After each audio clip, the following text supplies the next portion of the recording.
Good morning. Good morning. Good morning. I always stay up here so they don't even offer me the microphone anymore. I guess I'm still egotistical enough to want to hide behind the podium in case anybody's got a ripe tomato or anything.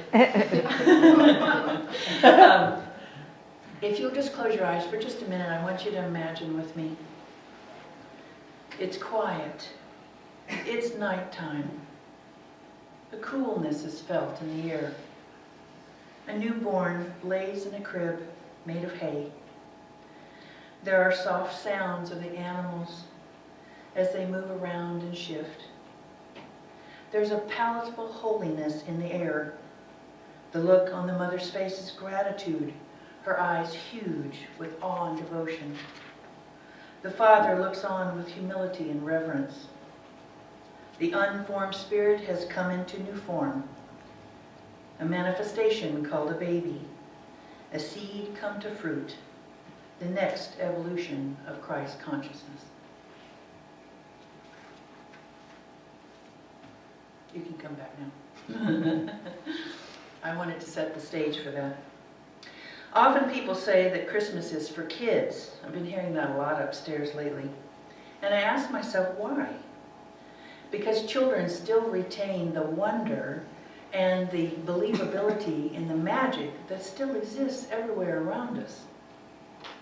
While we adults are still caught up in our problems, and we miss so many wonderful things that fly by our nose every single minute, unless we become still and pay attention. But we're so incredibly drawn to babies, aren't we? I mean, baby ducks and chickens and, gosh, even baby rhinos. I mean, even baby pandas and baby kittens and baby puppies. I mean, it's like everybody just melts. Oh my God, I gotta hold it, you know? And I wondered about that. And I think that the attraction, part of the attraction, because if you probably can imagine, I really went inside to experience some of this stuff to find out what was it that pulled me to that and what pulls us to that. And I think it's the memory of our own infancy and how we were loved and cherished and seen and we knew we were lovable. So why are so many of us miserable at Christmas? It's supposed to be a time of goodwill toward men, peace on earth, all that stuff. And Joanne beautifully, brilliantly described what's going on. But I'm just going to take a different tact here. Where is what makes us miserable? So where is the goodwill? Where is it indeed? It's like we're sitting in front of a gas station. Our car's parked, the gas pump's behind us. We've got the pump in our hand. There's a big sign above it that says, free. You take all you want, 24/7, it doesn't matter, you just help yourself. But we're busy looking over the roof of the car, out into the wilderness, going, I wonder where my gas is. By continuing to look outside of ourselves for what we think we need, we continue to feel lonely. We continue to not feel seen, not feel heard, not feel respected. We're never going to see in someone else's eyes what we're longing for because we have to see it in our own eyes first. We're always out there looking for the Holy Grail, what will make us happy. I've been reading a book on Gnosticism, and I saw Tim and Susan last night at a gathering, and one of the phrases that I just jumped on was that I am a spiritual enthusiast. They claim that Jesus did not come in physical form, that it's an allegorical story that refers to man's journey in reunifying with himself in his divinity, and that Christ is a Jewish synonym for king.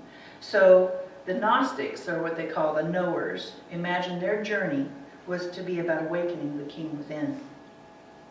Now, the last time I was up here, I said that I thought that Ernest Holmes was a bit antiquated, and I want to back that up because our language changes all the time, and new definitions are put to different words. We're really experiencing that as we text people.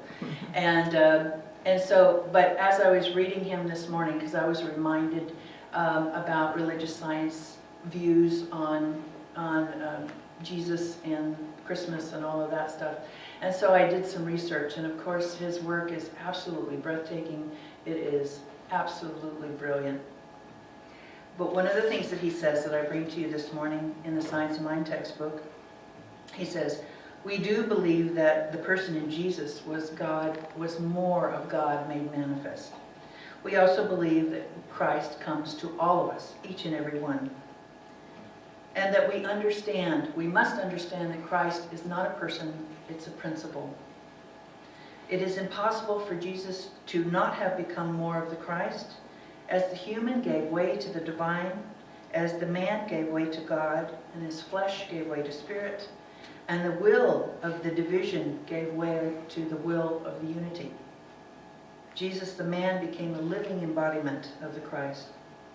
As the human gives way to the divine in all people, they become the Christ. That is our journey. As I thought about it today, I felt so pulled by the baby, like it was trying to tell me something. I kept feeling almost magnetically pulled to the nativity scene. And the overwhelming feeling that I got from the nativity was one of love and innocence. Our culture is so crazy. It's so confusing. We get mixed messages all the time. And so many of us seem lost. We keep looking in the wrong places for what we keep trying to fill our emptiness with. Like stuff, food, buying, drinking, drugs. Many of us have been there, done that. So what are we looking for? Love. Remember the baby Jesus? The heavens rejoiced on the day he was born. Have you ever considered that the heavens rejoiced on the day you were born? Aren't we God stuff? Science of Mind and Gnosticism and the truth that runs through all religions says there's only one God and we are one with it. God is love, so we are that. But we don't find it outside of ourselves, especially if we don't believe it in the first place. But you are. You will not see others loving you and honoring you, no matter what you do, until you know that you are that to begin with. And when you do, Maggie's a perfect example. When there is a moment of consciousness that arises in us that is of spiritual nature, we soften, our eyes become like doe eyes, the grate goes down, our arms open up into loving space, and we feel seen by them, if you have the eyes to see. But if you're busy protecting yourself because you heard through your childhood, because your parents didn't hear it either, that you weren't lovable, that you were bad, that Adam and Eve, blah, blah, blah, it's not true. It's just the way of the world. And it's our journey to work through the maze to find out what we've known all along. We know deep in our hearts that we are absolute love. And that we are Christ consciousness sitting on the edge, just beckoning to us. Remember me? So what does it feel to be loved? To be seen and heard? Respected and accepted? We're not expected to be more, which is ego. That is smarter, richer, thinner, blah, blah, blah. To feel so comfortable with folks that you know that you can spend the afternoon being quiet with them and it doesn't matter.